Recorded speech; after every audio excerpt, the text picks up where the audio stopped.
à tous et bienvenue dans Smart Job, le rendez-vous RH et emploi de Bismart. Très heureuse de vous retrouver en direct pendant 1 heure. Au sommaire de cette émission, dans notre rubrique Bien dans son job, on va s'intéresser aujourd'hui au cycle menstruel, un enjeu mais un tabou toujours dans les entreprises pour les femmes notamment qui en souffrent. Notre invitée, elle, nous démontrera qu'on peut kiffer son cycle. C'est le nom de son livre. Il ne serait pas une contrainte mais au contraire moteur et potentiel de réussite. Dans Smart et Réglo, petit point sur les nouveaux protocoles sanitaires en entreprise. On s'y perd, port du masque, mais quel type de masque? Quelle distanciation préconisée dans les lieux de restauration collective? Nicolas Mancret, avocat associé du cabinet Jantet, sera avec nous dans quelques instants. Et puis, petite pause café, bien sûr, avec Fanny Griesmer qui nous parle de nos rêves, ou plutôt quand notre travail s'invite dans nos rêves. Est-ce normal de rêver de son travail? Est-ce inquiétant d'en rêver trop souvent? Elle répondra à toutes ces questions tout à l'heure avec nous en plateau. Et enfin, dans notre cercle RH aujourd'hui, nous reviendrons sur le malaise des rémunérations. Un débat qui ne date pas d'hier en France, mais qui ressurgit en pleine crise sanitaire. Certaines professions montent au créneau, notamment les métiers qu'on nomme maintenant en première ligne. Leur rémunération n'est pas à la hauteur. La réponse viendra-t-elle du côté de l'État ou des entreprises? Nous poserons la question à nos experts. Ce sera tout à l'heure, en deuxième partie d'émission. Mais pour l'heure, c'est l'heure bien sûr de Bien dans son job.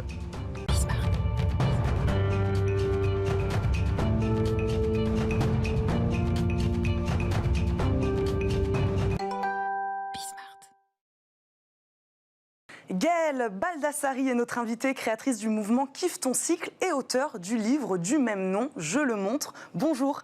Bonjour. Merci beaucoup d'être avec nous aujourd'hui. Nous allons parler avec vous du cycle menstruel comme moteur ou même comme potentiel de réussite. Le cycle menstruel n'est donc pas une galère à surmonter, mais bel et bien un atout, c'est ce que vous nous dites. En tout cas, on peut le considérer comme un atout et quand il est une galère, il y a des choses à faire. Pour quelles raisons alors il serait potentiel et moteur? Alors le cycle menstruel, il fonctionne comme un coach, vraiment, qui va nous apporter, nous faire passer par tout un processus, c'est-à-dire qui va nous permettre de décider ce qu'on met en place, puis de nous mettre en action, puis de communiquer, de faire un audit de ce qui ne va pas et de nouveau de décider de ce qu'on a à mettre en place. Donc c'est vraiment un processus de gestion de projet que nous propose très naturellement le cycle, comme tous les cycles de la vie d'ailleurs, parce que la nature fait la même chose avec les saisons, enfin... Voilà. Mais nous, on a ce cycle qui revient 12-13 fois par an. C'est assez génial, en fait, comme durée. Et on a appris plus à le pirater qu'à s'appuyer dessus. Et c'est vraiment dommage. Donc, il nous aiderait à prendre des décisions, vraiment? Il nous aiderait vraiment à faire tout un processus. Les décisions font partie du processus, mais en gros, j'ai un objectif, j'ai un projet, j'ai des envies, j'ai envie de réaliser ma vie. Eh bien, je peux m'appuyer sur mon cycle pour pouvoir la réaliser. Même pour des femmes, j'imagine, qui nous écoutent, dont le cycle peut être extrêmement douloureux. Ça, c'est la question, j'imagine, qu'on se pose aussi. Il y a des femmes pour qui, pendant 1, 2, 3 jours, le cycle peut être très douloureux. Pour elles aussi, vous leur dites qu'il faut s'appuyer dessus et que ça peut être potentiel de réussite et moteur également. Alors, pour elles, je dis 2 choses. Déjà, la première chose, c'est qu'il y a un vrai problème. Les pathologies du cycle menstruel, aujourd'hui, sont très mal reconnues. Et je leur conseille de vraiment trouver quelqu'un qui les accompagne, qui ait des diagnostics posés. Il n'est pas normal de souffrir. Quand on a mal au coude, on ne se pose pas la question, on va chez un médecin, on lui demande de nous trouver ce qu'on a. Et quand on a mal au niveau pendant le cycle, les médecins, pour certains, vont nous dire « Ah, bah, c'est pas grave, c'est normal, ça fait partie du jeu ». Non, non. En fait, une souffrance, quelle qu'elle soit physique, c'est qu'il y a un problème. Il y a un déséquilibre, il y a un problème. Donc la première chose, c'est déjà de faire reconnaître la pathologie. Et la deuxième chose, oui, elles vivent malgré tout ce cycle menstruel. Et nous, ce qu'on voit avec les personnes qui ont suivi les programmes Kiffe ton cycle, c'est que justement, il va y avoir aussi une diminution de la douleur à partir du moment où on accepte le cycle plutôt que de lutter contre. Donc de l'accepter, ça permettrait de moins le vivre d'une manière douloureuse ou de plus l'accepter? C'est ça. On n'est pas en lutte contre lui, on n'est pas en lutte contre ce phénomène qui nous traverse. Et donc, forcément, ça se passe mieux. Pourquoi vous êtes intéressée à ce sujet Alors, je me suis intéressée à ce sujet parce que quand j'ai fait la procréation médicalement assistée, je me suis injecté des doses très importantes d'hormones et j'ai vu mon comportement changer de façon vraiment importante. Et le médecin à qui j'en ai parlé m'a dit « Oh, ça doit être juste le stress de vouloir un bébé ». Et donc, ce déni total et m'être vue à ce point changer m'a fait me poser des questions sur les hormones. Donc, j'ai commencé à faire mes propres recherches sur les hormones, à découvrir que les hormones, contrairement à ce que je pensais, avaient un impact sur moi, sur nous, et que même hors procréation médicalement assistée, cet impact, il était intéressant de le comprendre et de ne pas lutter contre. Et je me suis rendu compte que toute ma vie professionnelle, moi, j'avais lutté contre mon cycle. Je voulais rester linéaire à tout prix. Je voulais être toujours au top. Bon, un jour, j'ai fait un burn-out. Donc, voilà. En fait, ce que j'ai compris, c'est que le cycle menstruel, c'est l'assurance anti-burn-out. C'est d'avoir des zones de repos et des zones d'accélération et de pouvoir vivre ça en étant vraiment bien. Il ne faut pas lutter, donc, et donc votre approche, vous nous le dites, est bel et bien scientifique, oui. Pas spirituelle. Alors non, en tout cas, moi j'ai fait un choix d'aller vraiment voir concrètement chaque hormone, la progestérone, les oestrogènes, qu'est-ce qu'ils font sur nous, comment ils nous impactent et comment ce balai hormonal peut créer des changements. Comment travaillez-vous aujourd'hui avec les femmes en entreprise? De quelle manière vous les accompagnez avec votre mouvement? La proposition, ça va être vraiment de revenir à elles-mêmes. Moi, je fais une présentation un peu caricaturale du cycle. La question, c'est chacune de soi à soi-même, qu'est-ce qu'on vit? Donc c'est des accompagnements personnels? Alors, c'est un accompagnement qui n'est pas personnel puisque c'est un accompagnement collectif qui est déjà, ce sont des vidéos qui sont déjà filmées. Mais par contre, ces vidéos vont les amener à se poser les questions personnelles parce que mon cycle n'est pas le cycle de la voisine. Donc, comment je vis mon cycle, comment je vis avec. Et l'idée, c'est vraiment une reconnexion. Et c'est d'abandonner la culpabilité de tout ce qu'on nous a fait culpabiliser, quand on se sent fatigué, quand on sent qu'on est un peu, on voit le côté noir des choses et qu'on critique un peu les choses. Tout ça, on nous a appris à dire, voilà, une femme, quand quelques jours avant ses règles, elle va être chiante, des choses comme ça. En fait, moi, je leur présente que non, et qu'il y a un intérêt à avoir ce regard critique. Est-ce qu'il faut sensibiliser aussi les entreprises sur cette thématique-là? Bien sûr. Les femmes, mais aussi les entreprises, les managers? Mais complètement. Il y a des erreurs de management complètement grossières, comme le fait d'aller relever les compteurs d'un challenge commercial toutes les semaines en pensant que les personnes les plus régulières sont les meilleures. Non, les personnes les meilleures sont celles qui ont fait le meilleur résultat. Et je trouve ça complètement dingue qu'encore aujourd'hui, on préfère promouvoir une forme de régularité sans réaliser que certains d'entre nous ne sont pas dans cette régularité, plutôt que de promouvoir la réalisation réelle, le résultat. Comment démocratiser, à parvenir justement comme aujourd'hui sur un plateau de télé, mais comment démocratiser ce sujet plus justement dans les entreprises? Quel travail il faut faire encore aujourd'hui? Aujourd'hui, on a pas mal de managers femmes qui se forment sur le sujet en venant dans mes programmes à titre personnel et forcément ça irrigue un petit peu partout. Ensuite, quand je suis présente dans des conférences mixtes, j'ai beaucoup d'hommes, managers, DRH qui s'intéressent au sujet. Je dirais que ça va avancer petit à petit, mais ça avance vite. En 3 ans, on voit déjà qu'il y a eu un changement énorme. Je vois qu'il y a de plus en plus d'hommes qui viennent aux conférences. Donc ça avance. La première chose, c'est déjà de dire que c'est plus un tabou, parce qu'on en est encore là quand même, on n'en parle pas. Donc déjà, il faut passer le cap du tabou, et ensuite, après, on peut aider les managers, les femmes et les hommes, donc à appréhender ce sujet, c'est ça? Oui, mais il ne s'agit pas de dire au travail, aujourd'hui j'ai mes règles, et puis de l'annoncer, de faire un grand calicot, et voilà. Non, non, il s'agit vraiment d'apprendre de soi à soi-même à gérer ça, d'apprendre à communiquer. C'est aussi ce que je transmets. Comment je fais pour communiquer sans dire j'ai mes règles, mais pour rassurer mon manager ou ma manageuse sur le fait que je vais être à fond, qu'aujourd'hui je prends un petit peu de recul, mais que ça sert aussi le processus. J'apprends tout ça. Est-ce que vous travaillez avec des jeunes femmes aussi, peut-être qui ne sont pas encore dans le monde du travail, mais pour qui ce serait intéressant de faire déjà ce travail dès le plus jeune âge? Mais complètement. On a un programme qui commence à partir de 10 ans. C'est le programme Kiffe tes premières règles pour les jeunes filles de 10 à 17 ans. Parce que justement, plus on apprend ça tôt, plus c'est naturel, plus en fait on ne se posera pas la question. Et moi, je suis intimement persuadée que dans une génération, la question ne se posera même plus. Enfin, cet échange qu'on a aujourd'hui n'aura plus lieu d'être. Vous lancez également un institut de formation autour de ces questions. Parlez-nous un peu de cet institut. L'idée, c'est vraiment de continuer dans la voie légale, on va dire, à pouvoir proposer des formations au plus grand nombre. Merci beaucoup, Gaëlle Baldassari, d'avoir été avec nous, nous avoir présenté votre mouvement, votre livre « Kiffe ton cycle » et d'avoir fait de la pédagogie sur un sujet aussi tabou, mais qui touche pourtant quand même la moitié de la planète. Oui, et il y a les sommets en ligne.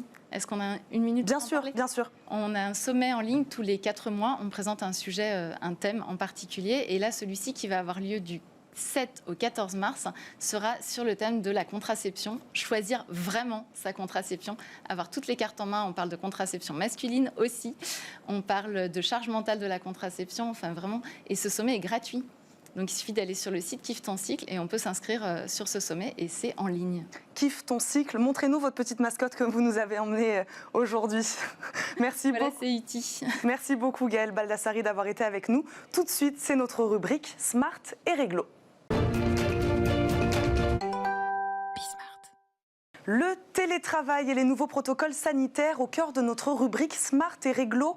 Aujourd'hui, depuis plusieurs semaines maintenant, la circulation des variants du Covid s'accélère sur le territoire national.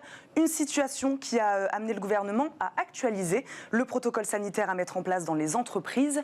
Nicolas Mancret, avocat associé au pôle social du cabinet Jantet, est avec nous pour commenter ces changements et nous aider à y voir plus clair sur le caractère juridique et obligatoire ou non de ces mesures. Bonjour. Bonjour Eva. Merci d'être revenu sur ce plateau. Vous êtes déjà venu sur le plateau de Smart Job. Sur le télétravail, d'abord, avant de parler des nouveaux protocoles sanitaires, rien ne change?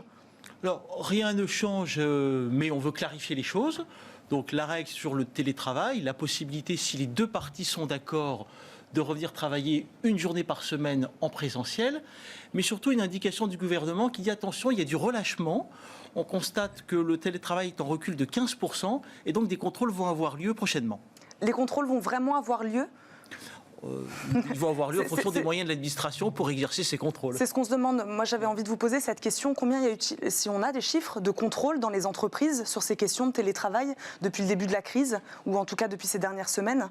Non, on n'a pas les chiffres exacts, puisque les contrôles portent à la fois sur l'activité partielle, la façon avec laquelle elle a été utilisée pendant 6 mois, et puis aussi des contrôles sur les jauges pour les activités commerciales. Ça, la presse en a beaucoup parlé récemment. Vous parliez en effet de quelques chiffres. Les entreprises suivent-elles à la lettre ce protocole?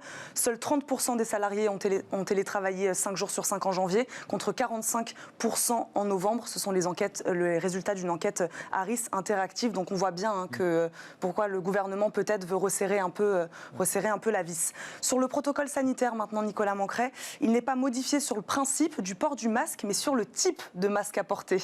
Alors, effectivement, la première règle, c'est que dans l'entreprise, lorsque le masque est obligatoire, c'est soit un masque filtrant à 90%, soit le masque chirurgical.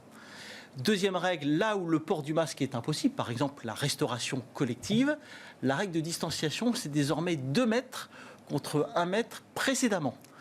Troisième règle, c'est l'aération des locaux. Qu'est-ce que ça change, ça, vraiment, de passer de 1 mètre à 2 mètres? Est-ce que c'est symbolique? Ça change que, sauf à pousser les murs, il va falloir réorganiser les locaux. J'imagine que c'est des contraintes encore plus pour les entreprises, pour un mètre de différence. Pour les masques, est-ce que c'est à l'employeur de les fournir? Alors, la règle n'a pas changé, c'est au salarié de s'approvisionner en masques, sauf si l'entreprise a des règles propres qu'elle a décidé d'instituer. Jusqu'à maintenant, il était interdit pour un salarié de manger à son bureau.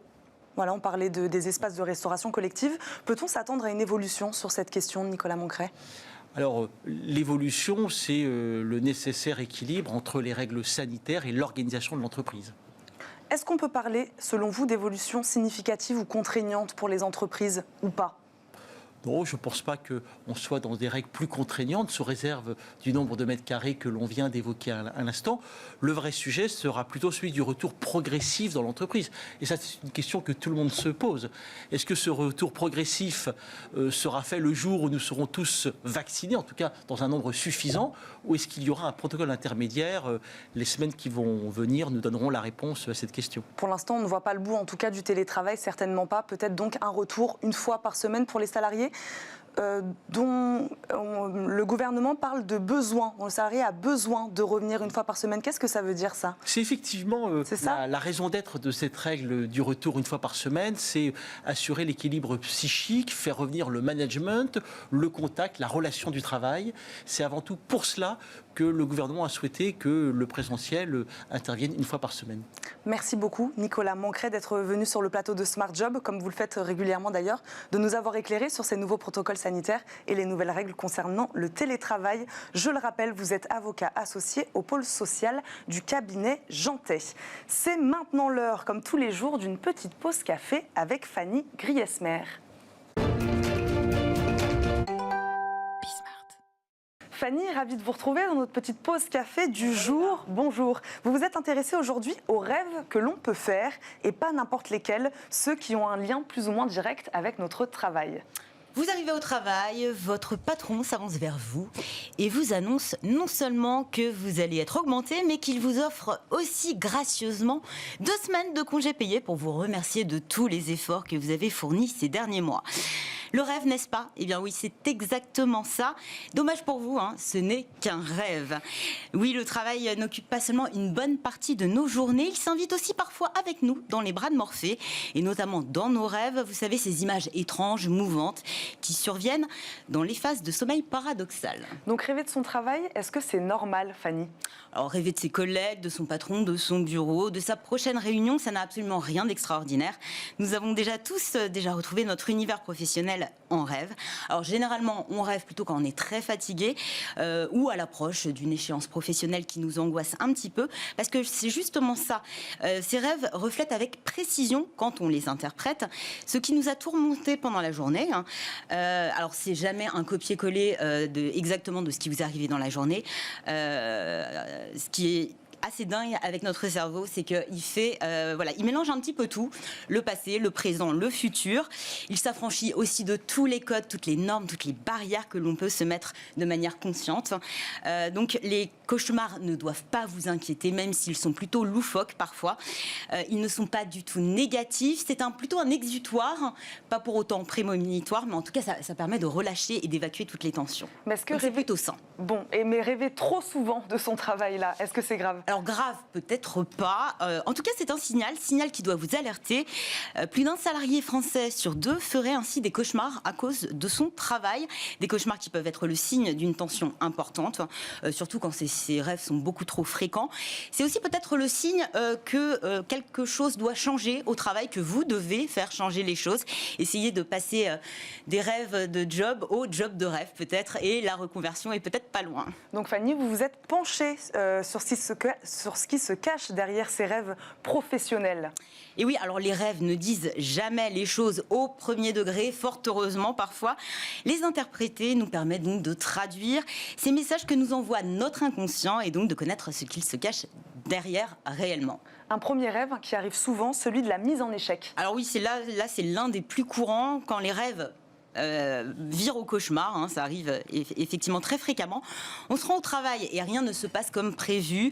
Réunion ratée, propos incohérents, vous êtes en réunion, vous n'avez plus de voix ou un retard. Eh bien, ce serait un moyen de vivre des situations d'échec pour, en fait, ne pas les connaître dans la réalité. En fait, votre cerveau a presque un mécanisme d'autodéfense. C'est assez incroyable. En imaginant le pire, notre inconscient nous forge une sorte d'expérience pour pouvoir l'éviter ou, au mieux, nous préparer à l'affronter. Cela met en lumière aussi toutes les barrières que l'on se fixe dans notre vie professionnelle, barrières bien sûr conscientes dans ce cas-là. Et à l'inverse, il y a le rêve de réussite. Alors là, c'est plus rare, on va pas se le cacher. Nous, on adore les scénarios catastrophes. Mais en tout cas, rêver d'être le calife à la place du calife, ça arrive. Et là, cela confirme soit un succès qui vous est réellement arrivé dans votre vie, dans la réalité. Et là, vous pouvez vous en réjouir en toute liberté, parce que c'est vrai que souvent, on a du mal avec le succès. Soit c'est un moyen de vous prouver que vous êtes capable de mieux, d'aller plus loin, plus haut, et de faire fi de toutes vos frustrations et également de ces barrières dont je parlais. On va parler aussi de ce rêve très gênant, Fanny, celui d'aller au travail nu. Ça vous est jamais arrivé? Non, jamais. Non, bah moi si. Généralement, on s'en rend compte au dernier moment, bien sûr, quand vos collègues vous dévisagent, à juste titre. C'est un rêve très courant, lui aussi. La traduction est assez simple.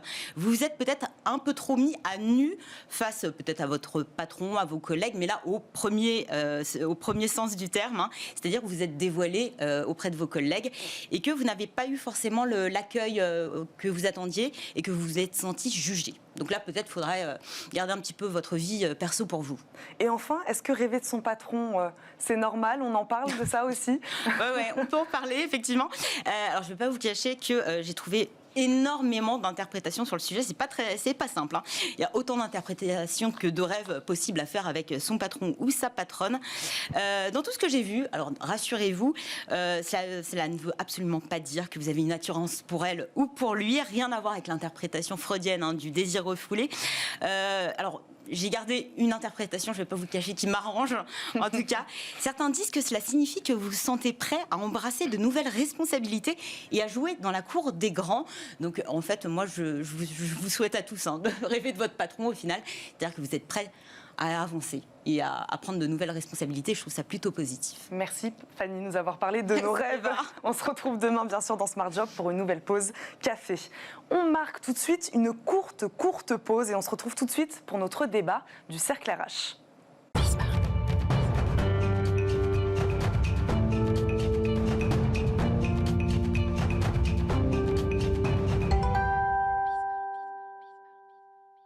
De retour dans Smart Job, dans le Cercle RH aujourd'hui, focus sur le malaise dans les rémunérations.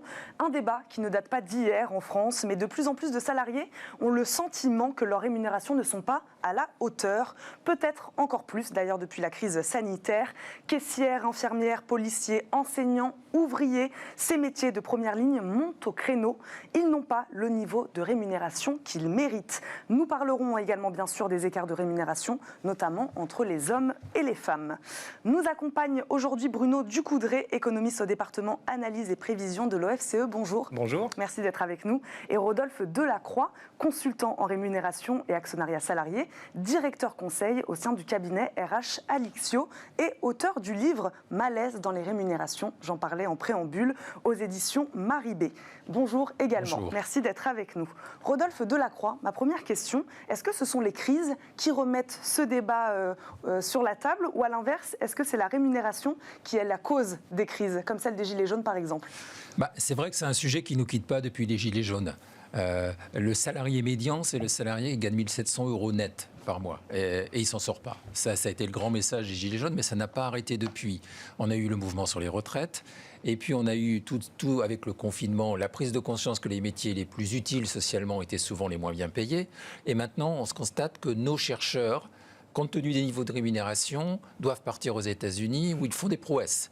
Et donc on en vient à se dire, mais qu'est-ce qui fait ? Est-ce qu'en France on est sous-payé ? Est-ce qu'on ne sait pas gérer les rémunérations ? Enfin voilà, c'est un peu le sujet que j'ai voulu développer dans ce livre. Est-ce qu'on parle de malaise global plutôt autour des rémunérations ou est-ce qu'on parle plutôt de certaines professions ? Alors il faut bien distinguer les sujets. Dans les grandes entreprises, on a des outils de gestion qui font qu'on sait finalement atteindre des objectifs qui peuvent paraître contradictoires. Être compétitif sur le marché, assurer une certaine équité ou une répartition sociale équitable. Mais il y a des tas de professions et puis il y a surtout le secteur public. Le secteur public ne sait pas gérer les rémunérations. En faisant ces livres, moi je suis consultant plutôt dans les entreprises privées qu'on critique assez facilement, mais quand je vois la manière dont on gère les salaires de début de carrière des fonctionnaires, la manière dont on n'arrive pas finalement à attirer les talents dont l'État a besoin, on se dit qu'il y a un problème dans la gestion des fonctionnaires et des collectivités locales, par exemple, etc., ou des hôpitaux. Vous êtes d'accord avec ça, Bruno Ducoudray ? Alors oui, ça pose problème les rémunérations dans la fonction publique parce que vous avez un gros enjeu qui est la maîtrise de la dépense publique et la masse salariale constitue un gros volume de cette dépense et donc il y a une espèce d'arbitrage entre comment on fait évoluer les rémunérations dans la fonction publique et comment on essaie de tenir l'évolution des dépenses. Et ça, globalement, on l'a fait depuis 20 ans en gelant l'évolution de l'indice du point d'indice de la fonction publique et ça a pesé sur certaines professions plus que d'autres parce que vous avez des grilles qui sont différentes selon que vous êtes enseignant ou chercheur, ou etc. Et dans certaines professions, comme les enseignants, vous n'avez pas eu de compensation par des primes, par exemple. Et donc, vous avez depuis 20 ans un creusement des rémunérations qui s'est opéré, et notamment quand on regarde par rapport aux autres pays de l'OCDE, on est parmi les moins bons dans la rémunération des enseignants. Donc oui, effectivement, il y a un problème pour attirer les talents. Mais il faut mettre ça globalement dans le problème de la gestion de la dépense publique et ce n'est pas un problème simple. Quel lien peut-on faire, Rodolphe Delacroix, par rapport à ce que vous dites, entre le privé et le public, alors sur les rémunérations ? C'est-à-dire que moi, je pense que dans le public, comme vous le dites, on a une gestion budgétaire, on n'a pas une gestion ressources humaines. Parce qu'on est contraint par des grilles qui remontent à la libération, qui reposent sur des automatismes. On avance à l'ancienneté, on avance sur des paramètres. Finalement, le mérite individuel n'est pas du tout une catégorie qui est prise en compte. Donc, de fait, la philosophie même du système ne permet pas de reconnaître ceux qui sont plus contributeurs, ceux qui ont plus de motivation et qui sont plus engagés. Donc ça démoralise, ça fait que les talents s'en vont et on croit répondre à cette question en introduisant des éléments de rémunération variable qu'on avait fait dès Sarkozy. Moi, je ne pense pas que c'est une bonne idée. On ne doit pas copier le système du privé et le transposer dans le système au public. Par contre, il faut assouplir la gestion des rémunérations, assouplir la grille de la fonction publique, la grille salariale, en introduisant des paramètres où on va comparer des emplois comparables, favoriser la mobilité, créer des chemins de carrière. Et une gestion ressources humaines dans la fonction publique, ça n'est pas possible aujourd'hui. Donc on a une gestion budgétaire, le rabot, et puis après on a une gestion où ceux qui ont du pouvoir, les syndicats qui ont du pouvoir parce qu'ils peuvent mettre en grève telle activité, telle corporation, obtiennent des avantages que d'autres n'ont pas. Donc ça devient profondément inégalitaire. C'est ça que j'ai essayé de démontrer dans mon ouvrage. On parle aussi beaucoup de transparence sur la question de la rémunération, notamment pour les entreprises privées, parce que la grille des salaires, en effet, est différente pour le public.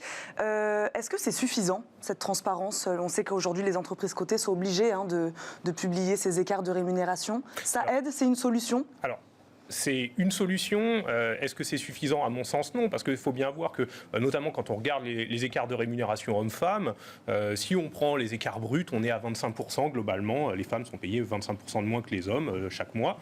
Et quand on corrige finalement de certaines choses, mais qui sont aussi des inégalités hommes-femmes, c'est-à-dire par exemple les femmes sont plus à temps partiel, la structure des emplois n'est pas la même parce que les femmes n'ont pas accès au même type d'emploi que les hommes, finalement on arrive à quelque chose qu'on n'arrive pas à expliquer qui est de l'ordre de 9% de l'écart de rémunération homme-femme, et ça reste trop élevé. Il n'y a aucune raison finalement que les femmes soient moins rémunérées que les hommes, et donc la transparence, ça va dans le bon sens parce que ça oblige à dire regardez combien je paye les hommes, regardez combien je paye les femmes, mais ça oblige aussi à dire regardez combien il y a de femmes qui ont accès aux postes dirigeants, qui sont les mieux payés. Voilà comment sont gérées les évolutions de carrière. Alors le fait d'avoir un enfant dans une carrière, normalement, ça ne doit pas vous pénaliser. La transparence est faite justement pour lever un peu tous ces tabous, toutes ces choses qu'on n'ose pas vraiment regarder au sein des entreprises parce que finalement ça marche comme ça et que non, il ne faudrait pas que ça marche comme ça. Donc oui, à mon sens, ça va dans le bon sens. Mais il y a deux questions là-dessus sur la rémunération et l'écart entre les hommes et les femmes.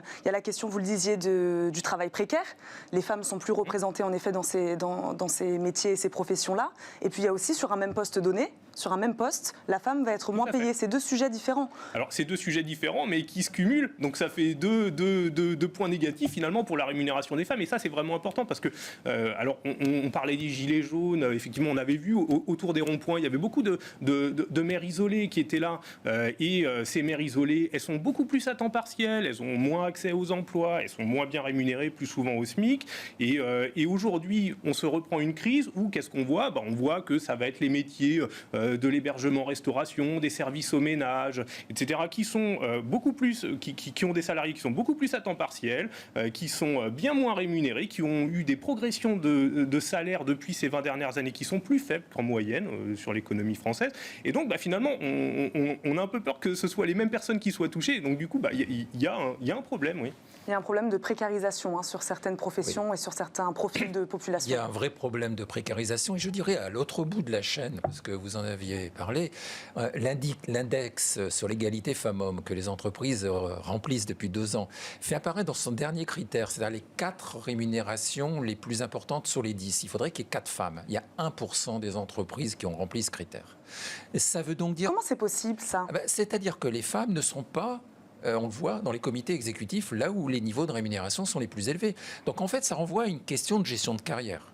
Parce que pour arriver à ce niveau-là, à 40 ou à 50 ans, comme ça peut arriver pour les talents dans les entreprises, il faut avoir une politique volontariste dans les organisations. Alors on n'y est pas. On n'y est pas. Et c'est ça aussi qui explique que la question de l'égalité femmes-hommes se pose aux deux bouts de la chaîne, au niveau de la précarité dans ces emplois, effectivement, qui cumulent tous les inconvénients, et à l'autre niveau, au niveau de la direction, où encore aujourd'hui, le comité exécutif standard du CAC 40 est composé largement d'hommes, avec l'exception d'une femme présidente du CAC 40 aujourd'hui, ce qui est absolument anormal. Alors, quand on a une démarche volontariste, comme on a fait avec la loi Copé-Zimmermann sur les administrateurs, on est passé à un niveau acceptable. Donc là aussi, je pense que c'est la voie de progrès pour les prochaines années. Que faut-il faire encore pour réduire cet écart ? Vous donnez des solutions dans votre livre, Malaise dans les rémunérations. C'est aussi l'objectif de ce livre-là, c'est de donner des clés, des solutions. Alors, sur les écarts de rémunération, moi je pense qu'aujourd'hui, compte tenu des enjeux de compétitivité des entreprises, c'est pas par le salaire, par une politique salariale volontariste qu'on va y arriver. Mais la boîte à outils des politiques de rémunération est large. Par exemple, il y a un moyen qui est très simple pour associer l'ensemble des collaborateurs, c'est l'actionnariat salarié, qui vient d'être renforcé dans la loi Pacte par l'abondement unilatéral. Ça, c'est formidable, c'est-à-dire que l'entreprise vous permet d'être actionnaire sans que vous ne versiez le moindre euro. C'est une rémunération différée puisque l'argent est bloqué 5 ans. Moi, je pense que dans ce contexte où les entreprises vont sortir de la crise exsangue, pour grand nombre d'entre elles, elles ne vont pas pouvoir sortir les budgets d'il y a 2 ans. On sait déjà que c'était 3% en 2019. Cette année, ça va passer à 1,5%. Donc, on a moins à distribuer. Quand on a moins à distribuer, on va donner aux plus méritants, aux plus performants. Ça veut dire qu'on va désespérer une grande partie des salariés. Ça, c'est vraiment un risque important pour les années à venir de sortie de crise. Donc, je pense que l'actionnariat salarié, c'est une façon alternative d'associer l'ensemble des salariés, y compris dans les entreprises de taille intermédiaire. C'est ça, j'allais vous demander dans quel type d'entreprise on peut appliquer cet actionnariat salarié. Parce que ça se fait dans les grands groupes, mais ça ne se fait pas assez dans les petites et moyennes entreprises. C'était l'objet de la loi Pacte. Il faut vraiment que dans ces entreprises de 400-500 personnes, 1000-2000 personnes, on associe les salariés au capital d'une manière... Tout juridiquement, nous avons tout ce qu'il faut. Le cadre fiscal et social le plus unique et intéressant d'Europe. Il faut la prise de conscience que la politique salariale ne pourra pas revenir à bout des inégalités et des écarts de rémunération et qu'il faut donc trouver des solutions alternatives permettant de remédier à cette situation. Bruno Ducoudray, vous êtes d'accord avec ça? Associer le salarié au capital de l'entreprise, ça peut être une des solutions? Ça peut être une solution. Après, je pense que ça ne règle pas tous les problèmes parce que vous avez des salariés finalement qui se retrouvent à la fin du mois à ne pas pouvoir boucler leur fin de mois et si vous leur dites on vous donne des actions, on dit quand est-ce que je peux les débloquer, combien ça me rapporte, voilà. Donc c'est pas un vrai pouvoir d'achat à la fin du mois pour le salarié. Disons que ça nécessite des démarches supplémentaires, des fois c'est bloqué, tout ça pose un certain nombre de questions. C'est une solution, mais ça ne règle pas tout le problème. Je dirais des salariés qui se retrouvent à la fin du mois sans rien, ou qui se retrouvent le 10 du mois à ne plus pouvoir manger. Donc il y a d'autres solutions qu'il faut envisager, à mon sens, et je reviens sur ce que je disais tout à l'heure. Finalement, ces crises qui s'enchaînent sur ces questions de rémunération, des gilets jaunes, aujourd'hui la crise du coronavirus avec tous les emplois qui ont été détruits en 2020, il y a, à mon sens, un sujet qui est les personnes à temps partiel, notamment les personnes à temps partiel subi, qui font partie des 30% des salariés qui sont les moins bien rémunérés. Parce que même si vous êtes rémunéré au SMIC et qu'on augmente le SMIC, si vous travaillez à mi-temps, à la fin, vous avez du mal à boucler vos fins de mois. Et par ailleurs, on est dans une crise où on a empêcher les gens de travailler pour des raisons sanitaires, je ne remets pas ça en cause, mais quand vous ne travaillez pas, vous ne touchez pas la prime à l'activité. Donc voilà, ça fait des revenus qui sont amputés. Et donc il y a un sujet aujourd'hui qui est très concret, qui est comment on maintient le pouvoir d'achat des plus démunis, des plus fragiles dans l'emploi ou qui ont perdu leur emploi parce qu'ils n'ont pas forcément accès au chômage partiel ou ils ont perdu tellement de revenus qu'ils vont tomber ou ils sont déjà tombés dans la pauvreté. Donc il y a un sujet qui est, à mon sens, très urgent. C'est là où peut-être entre en jeu un sujet qui ne fait pas l'unanimité, le revenu universel. Vous en parlez un peu dans votre livre. C'est peut-être une des solutions pour gérer ces nouvelles formes de travail, ces travails un peu précaires, ces travails flexibles, à temps partiel, où on ne travaille pas tout le temps. Ça peut être une des réponses, le revenu universel. Moi, je ne suis pas spécialiste du sujet, donc je vais pas trop m'engager là-dessus, mais il faut se poser toutes les questions, il faut envisager toutes les solutions, et si on aboutit à dire qu'effectivement le revenu universel peut être une solution pour finalement sortir un certain nombre de ménages de la précarité et de la pauvreté, moi je pense qu'à ce moment-là, il faut tout à fait l'envisager et le mettre en place si c'est la solution, bien sûr. Rodolphe Delacroix, sur le revenu universel, vous en parlez dans votre livre. Sur ce sujet du revenu universel, je pense que le problème est plus philosophique que technique. Parce que d'un point de vue technique, j'ai étudié cette question et je me suis rendu compte qu'aujourd'hui, l'État verse, si on cumule toutes les politiques sociales, d'assistance ou de protection sociale rapportées au nombre de Français qui ont plus de 18 ans, ça fait 1 200 euros net par personne. Donc en fait, il y a déjà de facto un revenu universel, mais il y a des trous dans la raquette. Et paradoxalement, c'est ceux qui en auraient le plus besoin qui ne bénéficient pas des aides parce qu'elles sont à maquis de complexité administrative. Donc d'un point de vue... Là se pose la question, qui doit donner la réponse? Est-ce que c'est l'État ou est-ce que c'est l'entreprise? Alors voilà, si c'est un débat politique, Pour moi, c'est un débat politique. Sans créer d'impôts supplémentaires, même en faisant des économies, on peut décider de donner un revenu universel à tout le monde, qui fait que les jeunes qui sont dans la précarité aujourd'hui, les personnes dont vous parlez, etc., se trouveraient vraiment avec un filet de sécurité. Ça permettrait même de baisser le SMIC, parce que ça permettrait de baisser les allocations chômage, parce qu'avec 1 200 €, on n'a plus besoin de niveaux minimaux aussi élevés. Après, la question, elle est philosophique et elle est politique. C'est-à-dire, est-ce qu'il faut entrer dans un système de protection universelle sans contrepartie? Et là, je laisse chacun se faire son idée. Mais je pense que d'un point de vue technique, aujourd'hui, ça serait une remise à plat complète des dispositifs d'assurance, de protection sociale et d'aide sociale qui pourraient être réalisés. Ce serait une énorme réforme, mais dont le bénéfice serait certain pour répondre aux problématiques que vous indiquez. Pour autant, ça pose d'autres questions que personnellement, je ne peux pas trancher. Chacun a son opinion là-dessus. Et puis on n'est pas prêt de le faire en France, je ne crois pas. Je crois qu'il faudrait beaucoup de temps pour préparer les esprits, effectivement. De quelle manière, Bruno Ducoudray, pour revenir sur ce que vous disiez, cette crise a creusé les inégalités? Est-ce qu'on a des chiffres là-dessus? Alors, on commence à avoir des chiffres. Ce qu'on a vu en 2020, c'est un effondrement de l'emploi. Au premier semestre, on a perdu 800 000 emplois sur le premier semestre. C'est énorme, on n'avait jamais vu ça. Et on sait que ces emplois qui ont été détruits temporairement, mais pour une partie, mais ce sont des emplois qui sont d'abord des CDD, de l'intérim, en grande majorité. Et quand on regarde qui occupe ces postes-là, et ben on voit que c'est plutôt des jeunes, que c'est plutôt déjà des travailleurs précaires. On a vu aussi qu'il y a une partie de l'activité des auto-entrepreneurs qui a été empêchée, et eux, malheureusement, n'ont pas le droit au chômage. Donc vous avez une partie de la population qui s'est retrouvée donc sans travail, pas le droit au RSA si vous avez moins de 25 ans. Si vous n'avez pas cotisé suffisamment, vous n'avez pas le droit au chômage non plus. Si vous étiez auto-entrepreneur, vous avez le droit à rien. Et donc, voilà, c'est ça, globalement, la crise aujourd'hui, parce qu'à côté, on a eu quand même tout un système d'activité partielle qui a permis de sauvegarder énormément d'emplois. Si on avait connu une destruction d'emplois du même ordre que la baisse d'activité, on aurait détruit plus de 9 millions d'emplois au premier semestre. Donc, heureusement qu'on a ces systèmes, mais comme vous dites, il y a des trous dans la raquette. Est-ce que 2021 peut être pire que 2020 ? Alors, je ne pense pas, parce que ce qu'on voit aujourd'hui dans la conjoncture, c'est que l'industrie, la construction s'en sortent beaucoup mieux, et que donc notamment le confinement du mois de novembre n'a pas eu le même impact économique négatif sur l'activité que celui qu'on a connu au mois d'avril. Et donc tout ça vient du fait qu'on a mis en place des protocoles sanitaires, qu'aujourd'hui on a des gels, on a des masques, et que donc l'activité peut continuer d'une certaine façon, et même si, bon, il faut voir qu'aujourd'hui on reste 5 à 7% en dessous de notre niveau d'avant-crise en termes d'activité économique. Donc ça reste énorme, mais c'est bien moindre que ce qu'on avait eu en 2020. Donc je ne pense pas qu'on aura les mêmes effets. Rodolphe Delacroix, Bruno Ducoudray parlait des jeunes, une génération très précarisée en règle générale par cette crise encore plus. Sur la question de la rémunération, les jeunes qui rentrent sur le marché du travail, qu'est-ce que vous dites, vous, dans votre livre ?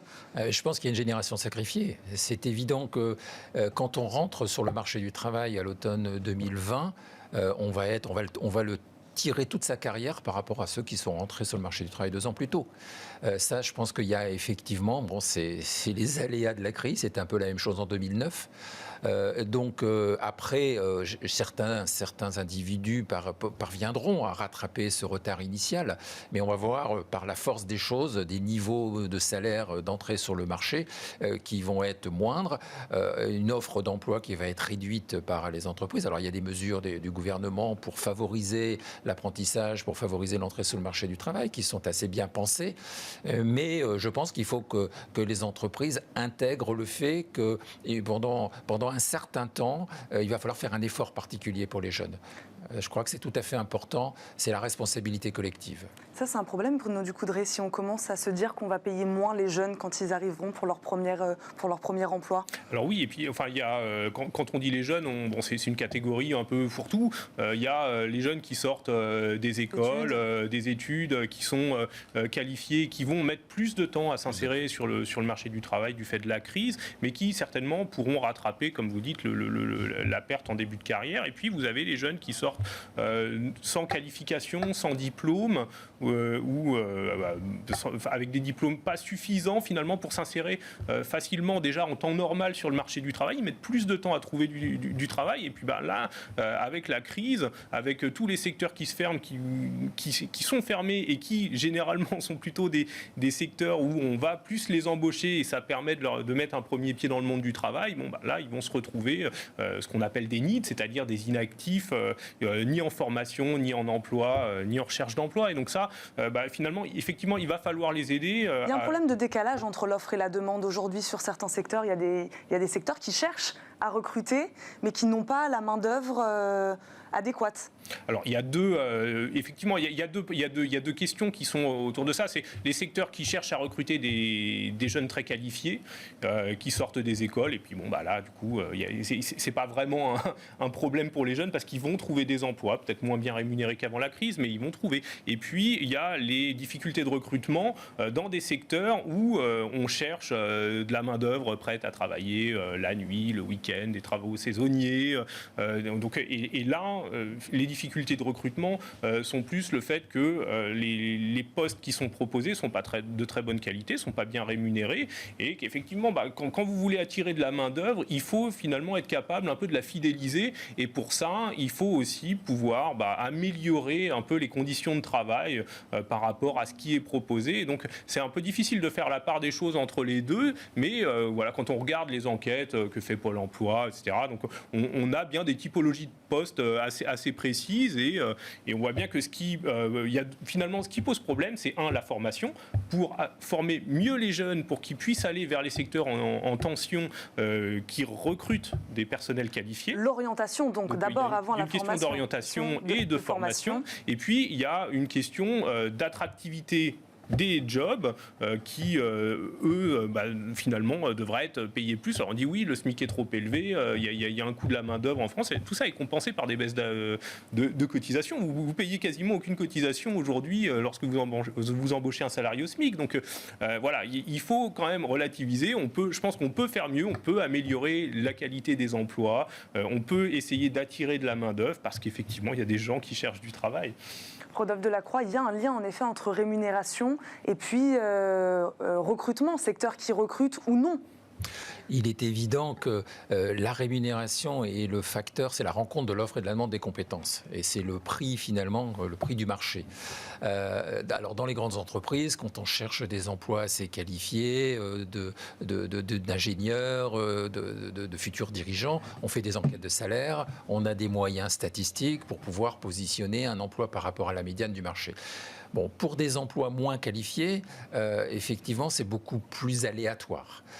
Et on a quand même une tendance à ne pas payer le travail pour sa valeur. Mais en fait, la vraie question, c'est les compétences, donc la formation. On en revient toujours là.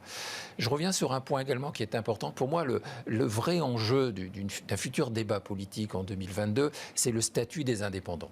On en avait parlé un petit peu en 2017. Aujourd'hui, auto-entrepreneurs, etc. Quelle est la protection sociale en cas de maladie, en cas même chômage partiel, ils ont été quand même tout à fait lésés sur ce point pendant la crise du Covid. Je pense qu'on a besoin de travailler, et c'est une vraie question politique, sur la protection sociale des indépendants, parce que c'est une catégorie qui monte en puissance. Moi, je constate qu'avec le surcroît de plans sociaux auxquels nous assistons en ce moment, on a tendance à revenir sur les mauvaises pratiques des pré-retraites payés par les entreprises ou des départs d'âge en fin de carrière qui se traduisent parce que le taux d'emploi des 55-65 ans en France est toujours inférieur à la moyenne européenne et il va encore le devenir encore plus.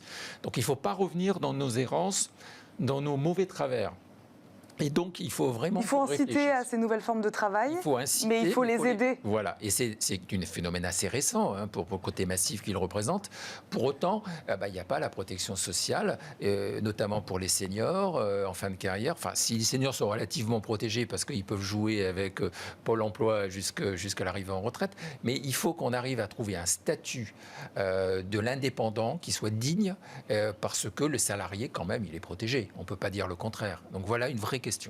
La question des indépendants aussi, vous êtes d'accord avec ce que dit Rodolphe? Alors oui, il y a quand même des choses qui ont été introduites pour la protection sociale des indépendants, un accès à des droits au chômage, mais quand on regarde finalement les conditions d'accès et combien de personnes ont pu en bénéficier alors que la crise est dévastatrice, et finalement c'est très peu de personnes. Donc la question se pose, est-ce que déjà le système qui a été mis en place, est-ce qu'on ne peut pas le reformater justement pour qu'il puisse accueillir plus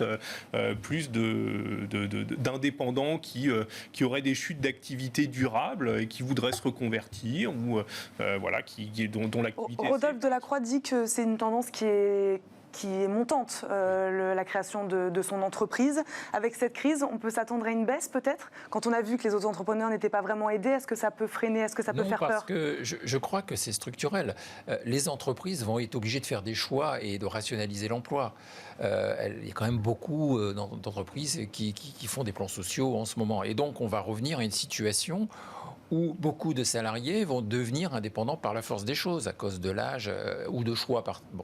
Et donc, on en revient à une situation où on devient indépendant parce qu'on ne l'a pas choisi.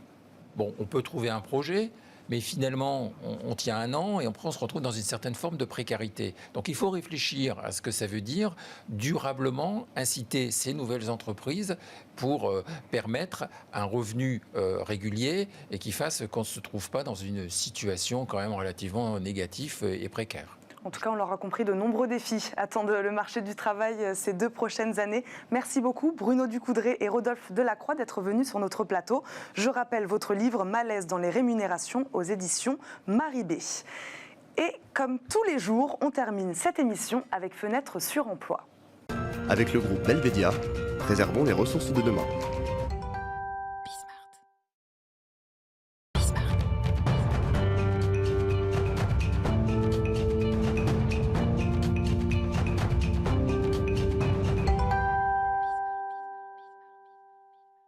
Dans Fenêtre sur emploi, Hélène Chahine, déléguée générale de la Fondation C'est Génial, nous a rejoint. Bonjour. Bonjour. Merci d'être avec nous. Une fondation dédiée à la sensibilisation des jeunes aux métiers scientifiques et techniques. On en parlait un peu à ces secteurs en quête de main-d'œuvre qualifiée. Les jeunes délaissent les sciences, c'est le constat que vous avez fait. Pourquoi, selon vous, ce désengagement des jeunes sur ces filières? Alors, nous, donc c'est génial, hein, c'est une fondation qui agit depuis 15 ans cette année pour promouvoir les sciences et les techniques auprès des jeunes.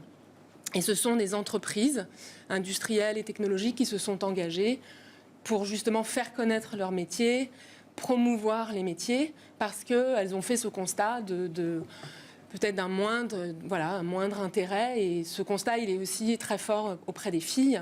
Puisque pour revenir sur ce que vous disiez, donc c'est les entreprises elles-mêmes qui ont créé cette fondation en se disant nous on a besoin de main d'œuvre, donc on va y aller, on va aller à la rencontre de ces jeunes.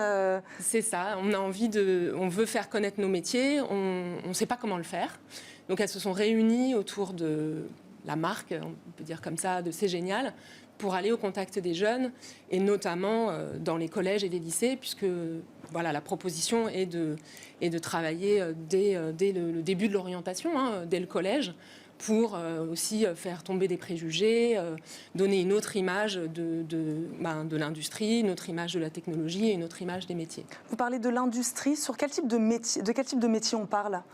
Quand on parle des sciences, des filières scientifiques... Nous, on parle des sciences et des technologies et du numérique. Donc on va parler des industries, on va parler de toutes les entreprises technologiques et on va parler du secteur du numérique qui est très important. Et la problématique notamment des filles, elle est très forte dans l'industrie puisqu'on est autour de 30% de femmes dans l'industrie. Et dans le numérique, c'est bien en dessous. Et pourtant, ce sont des métiers où il y a des carrières qui sont... possibles et qui sont très intéressantes. Donc nous, c'est notre rôle de faire connaître. Quelle est votre méthode de travail alors? Comment vous faites?